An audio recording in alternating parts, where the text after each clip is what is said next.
Big Atari 2600 Plus firmware update news, and yes, this is official. This is straight from the horse's mouth, and this is going to be out before Christmas if all goes to plan. So, yeah, it's going to fix a lot of the issues that various reviewers have raised in their various reviews. I speculated in my own review a couple of weeks ago that they would be releasing firmware updates for this, and yes, that is indeed the case. There is one coming, and I'm going to talk about it in this video and all of the stuff that that's going to be addressing, and it's quite a list.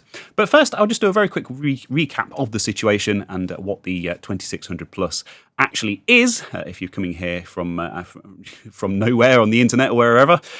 So the 2600 Plus is a new take on Atari's classic, iconic console from 1977.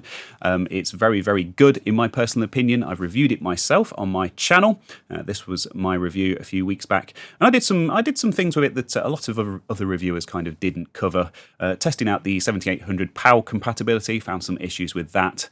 Got it hooked up to a CRT just for a bit of fun. Tested out a couple of other things, controllers and things, just to check out compatibility and that side of things.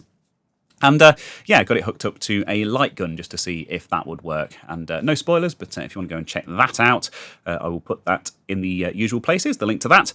And I also did a follow-up video, which was based on a request from a supporter of mine, where I actually did a teardown of the 2600 Plus along with the original Atari 2600, compared the two side by side. And I also did a teardown of all of the controllers, so the new joysticks versus the original joysticks and the paddle controllers as well. So if you want to check that out, that's also down in the usual places. But yeah, that initial review over on Control Alt Reese on my main channel, I had a comment from someone called Matthew Smith 4574. Thank you ever so much, Matthew, for bringing this to my attention, because this is really important and it's something that I'd actually missed. And Matthew's comment basically reads, lots of info on Atari Age at the minute about the progression of the 2600 Plus for those interested. A firmware update should be out by Christmas, fingers crossed, fixing a few things such as adding more or fixing games, i.e. additional cart formats, fixing difficulty switch mapping, etc., but particularly adding much better power support, colours and games not working, as well as some good enhancements for the 7800. And you can read the rest of his comment, it's up on screen at the moment. You can pause that and read it if you want. Now, the site that he mentions, Atari Age, of course, I'm very familiar with. I've been a member on there for, I don't know, 20 years or something like that. And yeah, it's the big Atari forum, and it has been for a very long time. As you can probably guess. And earlier this year was actually acquired by Atari itself. So back in September, they announced that they were being acquired by Atari. And now it's become kind of a bit of an official kind of outlet and a way for them to kind of communicate with people. And the user that has been talking to people over on there about this firmware update is called Ben from PlayOn. And just to provide a little bit of context for that, PlayOn are the company that Atari partnered with to design and manufacture the 2600 Plus. So yeah, this is the guy that actually worked on the original firmware, and it looks like from the way that he's writing his comments and stuff that he's single-handedly working on the firmware. But hey, you know, if he's capable of fixing it, then yeah, have at it. It's fantastic. It's all very well received. So as we know, the 2600 Plus runs an SoC, which is a system on a chip, which handles the CPU and GPU side of things. It's got some flash storage, and allegedly, we can do firmware updates using the USB-C port, which Atari had previously mentioned, and I did mention in my review, but yeah, it's looking like that's officially confirmed. So, onto the actual details. You know, the console itself runs two emulators. It runs one called Stellar, which is a very mature and you know, a popular one, a very well-established emulator for the Atari 2600. And it also runs Pro System, which is again a very sort of stable and mature and well-developed emulator for the 7800 side of things. And I think a lot of the issues with the 2600 Plus actually stem from like configuration issues, because it can run everything. It can run all of the games that people are trying to run on it. But sometimes you have to fiddle a little bit with the configuration. You know, you have to change region settings and mapper settings and that kind of stuff. And evidently it does have some trouble with some kind of cartridge mappings and actually working out what some cartridges are and loading the correct settings for the emulators to actually run those games effectively. And that's essentially what the firmware updates are going to be fixing, which is great. So this thread actually starts off there's a post here from SW Lovinist, who just speculates that there's some issues with the various reviews, and is there going to be a scheduled update? Then Brad from the 80s tags Ben from PlayOn. Of course, PlayOn, as I mentioned, is the company that actually developed this thing in the first place.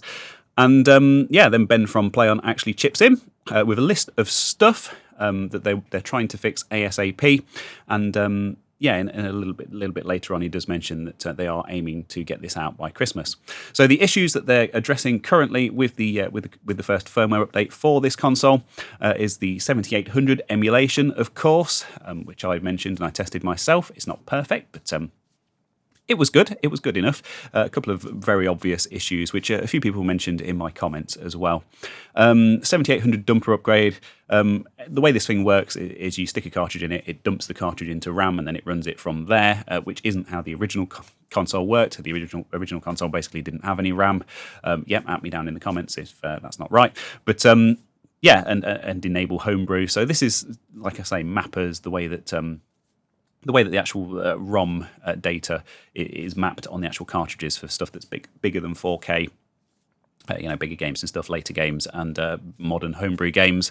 Whether that will enable flashcarts, I don't think so, but there are a lot of people further down the thread discussing that and asking for it, and there's not been any official word on that.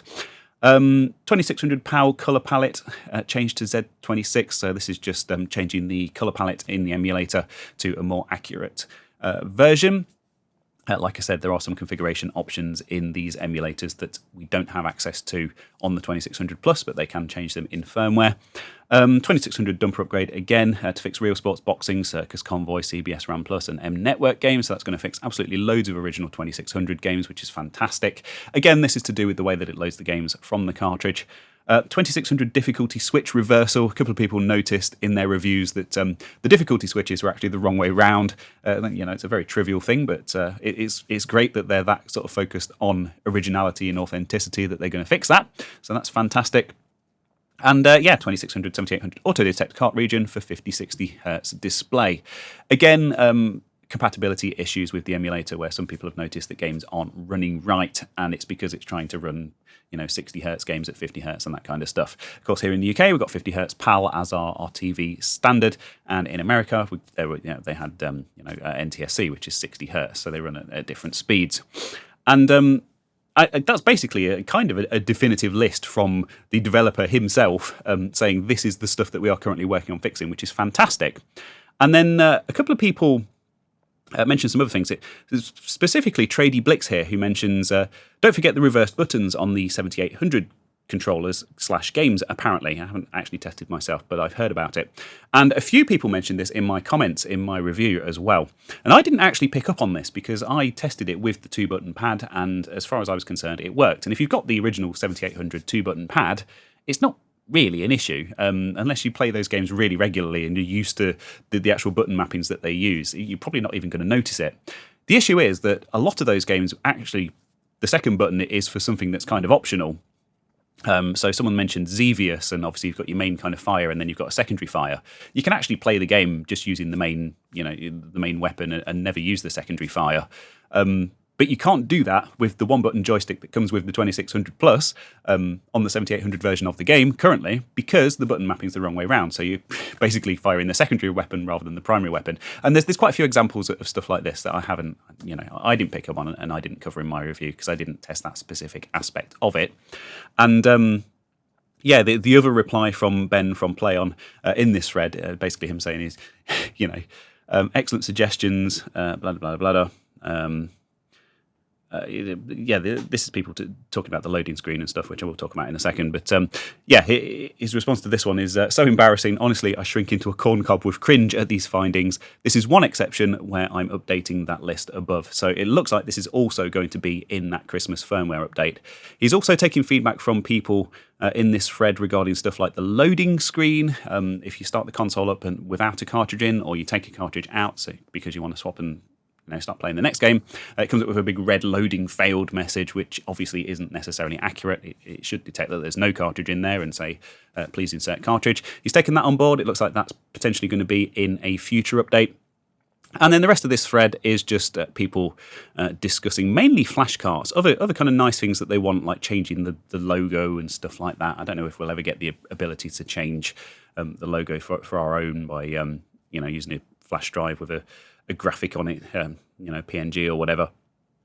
But yeah, most of the speculation is to do with flashcarts, and he never answers that question. Now, what I will say is that this is an official Atari thing, and of course, Atari are selling brand new cartridges for this console, including the multi-game carts that are included and the one that's included with the paddle set.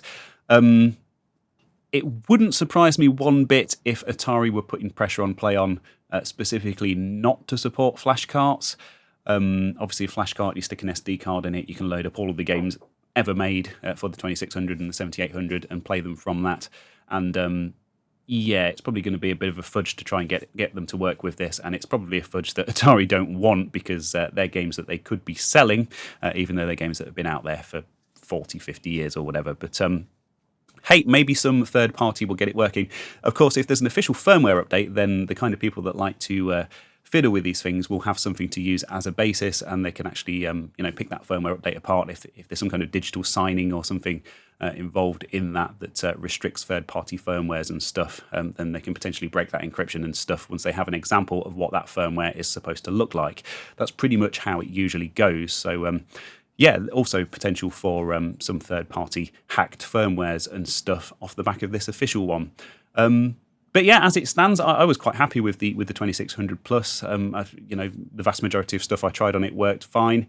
But the fact that they are actually working on it and they're releasing a firmware update that they are saying should be before Christmas and covers all of this stuff, which is all excellent stuff, is great. And the fact that they are also discussing future firmware updates after that is even better. So yeah, I liked it a lot in my review. That was my conclusion. I thought it was worth the money. I think it's a very nice looking thing to have on the shelf, and the fact that you can pull it off the shelf and plug it into your modern TV and play all your old games is even better.